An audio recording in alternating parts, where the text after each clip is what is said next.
Hello YouTube, W&J's Handy Dad here. Just here to wish you a very Merry Christmas and let you know that I will be tweaking the charger. I've replaced the rear springs and shocks as you saw in the one video. I've done all of the front suspension. It's an upcoming video, and there's just a few little minor tweaks that it needs, and then of course ultimately it needs tires and an alignment to be correct. You'll see in the video when I put in the front suspension, I did the best I could to keep the alignment the same, but obviously you're always best to get an alignment after you mess with it. This is one of the things I'm doing.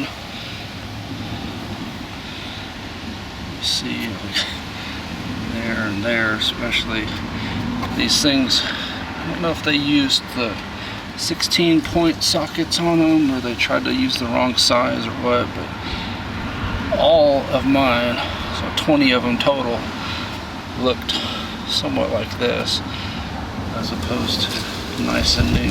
So it was worth the money. I noticed that these new ones thread on much easier than the old ones.